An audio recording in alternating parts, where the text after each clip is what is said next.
പകർന്ന തൈലം പോൽ നിന്നാമം പാരിൽ സൗരഭ്യം വീശുന്നതാൽ.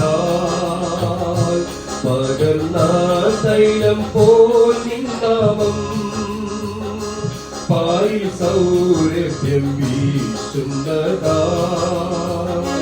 പഴി ദുഷി നിന്ന ഞെരുക്കങ്ങളിൽ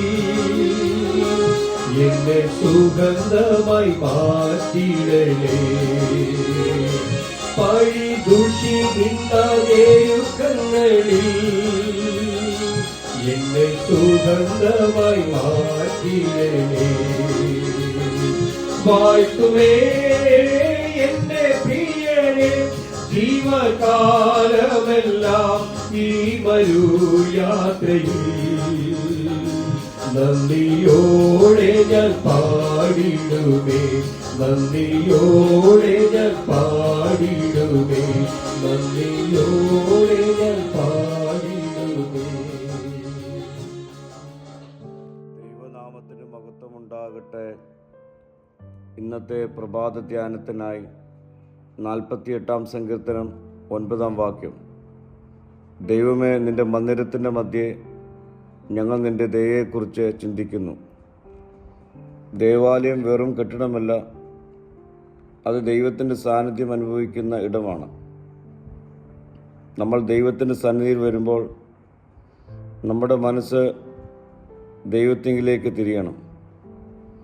പഴയ നിയമത്തിൽ ദൈവ സാന്നിധ്യം ആലയങ്ങളിൽ പ്രത്യേകമായി പ്രകടമായി കണ്ടിരുന്നു.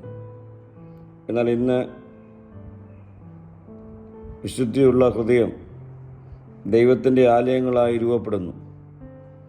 ദൈവ സാന്നിധ്യം അനുഭവിക്കുന്ന വിശ്വാസി ജീവിതത്തിൽ ഭയപ്പെടേണ്ടതില്ല. സങ്കീർത്തനക്കാരൻ നമ്മെ ഓർമ്മിപ്പിക്കുന്നു, നിന്റെ ദയയെക്കുറിച്ച് ഞാൻ ചിന്തിക്കുന്നു.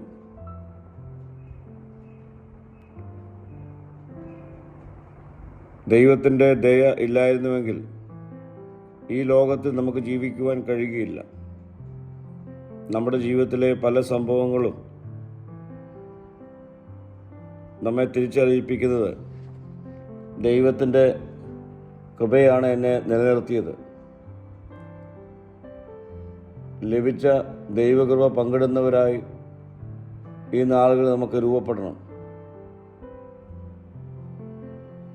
ദയയെക്കുറിച്ച് ചിന്തിക്കുന്നു എന്ന് വചനം ഓർമ്മിപ്പിക്കുമ്പോൾ ധ്യാനിക്കുക എന്ന അർത്ഥം അതിലൂടെ നമുക്ക് കാണുവാൻ കഴിയും. ധ്യാനം എന്നത് ദൈവത്തിൻ്റെ പ്രവൃത്തികളെ ഓർക്കുകയും അവയിൽ മനസ്സിനെ നിർത്തുകയും ചെയ്യുന്ന അനുഭവമാണ്. ദൈവവചന ധ്യാനം നമ്മുടെ ജീവിതത്തെ തന്നെ മാറ്റിമറിക്കും. ദൈവത്തിൻ്റെ കൃപയെ ധ്യാനിക്കുന്ന ജീവിതം നയിക്കുമ്പോൾ നമ്മുടെ വിശ്വാസം ശക്തമാകുകയും നമ്മുടെ ഹൃദയം സമാധാനത്താൽ നിറയുകയും ചെയ്യും.